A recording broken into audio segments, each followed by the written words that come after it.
Halo guys, jumpa lagi dengan Delon di Technoday.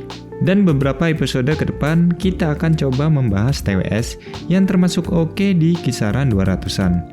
Dan kali ini kita akan membahas versi termurah dari Soundpeats yang berada di kisaran harga 250-an. Sebagaimana yang teman-teman ketahui, jika Soundpeats sendiri sudah terkenal bagus untuk kualitas suaranya ya. Lalu bagaimanakah dengan versi TWS termurahnya? Mari kita review bareng-bareng produk dari Soundpeats Free to Classic ini. Nah, kemudian ini adalah box dari Soundpeats Free to Classic. Ya, seperti box Soundpeats pada umumnya.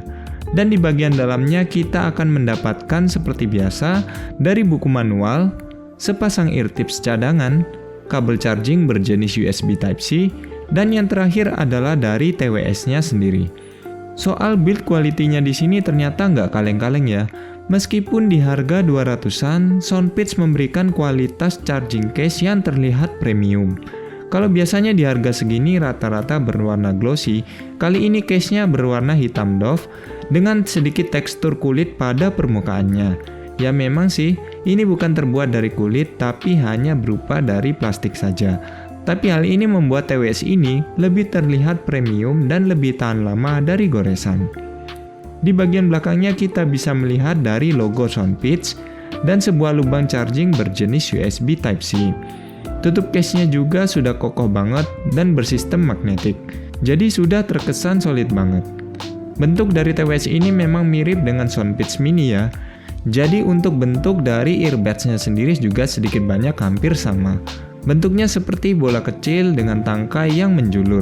Di bagian depannya kita bisa melihat dari logo Soundpeats yang berwarna silver yang juga menjadi area touch-nya. Di bagian bawahnya kita bisa melihat dari lubang mic yang dilapisi besi berpori seperti ini yang di dalamnya juga terdapat LED indikator. Jadi pori di sini juga bisa berfungsi sebagai dustproof ya, yang digunakan untuk dari segi mikrofonnya. Ya untuk desainnya sih sebenarnya B aja, tapi yang penting dari TWS ini termasuk nyaman ketika digunakan. Cukup melekat dengan kuat di telinga karena bentuknya sendiri juga mengikuti ergonomik dari bentuk telinga kita. Jadi ketika digunakan untuk jogging masih terasa aman dan tidak mudah lepas. Untuk kontrolnya sendiri sudah menggunakan touch ya. Tap sekali untuk volume, tap 2 kali untuk pause, tap tahan untuk next dan previous, serta tap 3 kali untuk Google Assistant. Kemudian kita ke bagian yang paling ditunggu, bagaimanakah dengan sound quality yang dimiliki oleh TWS ini? Apakah di harga yang murah akan berpengaruh ke kualitasnya? For your information, TWS ini menggunakan speaker dengan diameter 6 mm. Cukup kecil sih, tapi ternyata sudah menghasilkan suara yang bisa dibilang keras. Nah, kabar gembiranya di sini ternyata untuk kualitas suaranya sendiri sudah bisa dibilang bagus ya. Suaranya sendiri lebih cenderung ke arah balance dengan suara vokal yang agak bright dan pas di tengah. Untuk porsi bassnya cukup punchy tapi tidak terlalu berlebihan. Bagi saya pribadi terasa pas, tapi kalau bagi para basshead kelihatannya kurang cocok. Treble-nya di sini agak sedikit ngecring, cuman masih enak buat didengar. Untuk clarity-nya di sini memang tidak sejernih dari Soundpeats yang kelas atas ya. Maklum jika dilihat dari segi harganya juga. Untuk detail dari instrumennya juga masih terdengar jelas. Intinya suaranya sendiri sudah termasuk oke banget di range harga 200-an dan bahkan bisa mengalahkan beberapa TWS di kelas 300 sampai 400-an. Berikut ini adalah contoh dari sampelnya.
Lalu kita ke bagian yang menarik juga, bagaimana sih dengan delay dari TWS ini?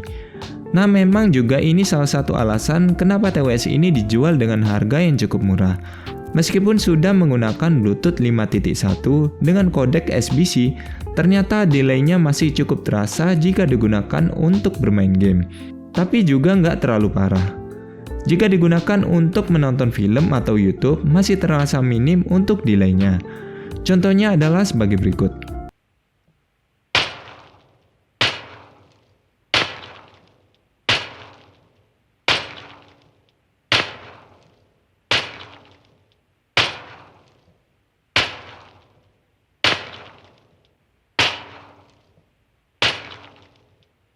I'm Alexa. I've talked and made jokes in the past, mostly along the lines of Google Assistant is clearly the best virtual assistant, and then Bixby, Siri, and Alexa are various levels of far behind. But last time I did this type of test was 2017. Nah, kemudian bagaimanakah dengan kualitas mikrofon dari TWS ini? Setelah melakukan beberapa pengetesan, ternyata kualitas dari mic-nya masih terasa lumayan bagus ketika digunakan di dalam ruangan. Tapi akan menjadi lebih berkurang ketika digunakan di outdoor. Mungkin efek dari environmental cancellation yang dimiliki oleh TWS ini sehingga bisa mereduksi noise di sekitar, tapi malah membuat dari mic-nya sendiri terdengar lebih mendem. Berikut ini adalah contoh sampelnya. Halo cek 1, 2, 3, ini adalah hasil suara dari mikrofon Soundpeats Free 2 Classic. Gimana hasilnya menurut teman-teman? Setelah saya melakukan beberapa pengetesan, ternyata untuk penggunaannya di indoor, suara mikrofonnya sendiri ini sudah bisa dibilang bagus dan jelas ya. Meskipun agak sedikit mendem, tapi suara hasil yang dihasilkan ini sudah bisa terbilang bagus di range harga 200-an. Halo cek 1, 2, 3, ini adalah kualitas mikrofon dari Soundpeats Free 2. Gimana hasilnya? Ini keadaan di luar memang agak sedikit berangin ya. Dan saya rasa ketika digunakan untuk di luar ruangan, active noise cancellingnya ini lumayan mengganggu ya. Jadi memang jika penggunaan dari Soundpeats ini untuk di luar ruangan itu tidak terlalu direkomendasikan. Nah, yang terakhir adalah masa penggunaan dari baterainya yang katanya sih diklaim lama. Dan ternyata memang beneran tahan lama ya. Sepengetesan saya memang bisa bertahan hingga 8 jam, bahkan lebih ketika digunakan di volume di bawah 70%. Total untuk penggunaan bersama case-nya sendiri hingga 30 jam pemakaian. Alhasil mantap banget jika digunakan untuk Zoom meeting seharian. Jarak penggunaan dari TWS-nya pun masih aman-aman saja di sekitar 10 meteran. Nah, kesimpulannya apakah TWS ini worth untuk dibeli? Jika teman-teman sedang mencari TWS yang murah dan cocok digunakan untuk sehari-hari, maka saya akan merekomendasikan dari TWS ini. Soundpeats Free 2 Classic ini sudah termasuk worth banget di harga 200-an. Suara yang bisa dibilang enak, baterai yang awet, dan build quality yang bagus menjadikan TWS ini bisa dibilang terbaik di kelasnya. Kekurangannya memang dari delaynya yang lumayan dan mic outdoor-nya yang agak mendem. Selebihnya TWS ini worth for money. Dan saya sangat merekomendasikan TWS ini untuk menjadi TWS pertama kalian. Oke guys, sekian dulu review hari ini. Kita akan jumpa lagi pada episode berikutnya.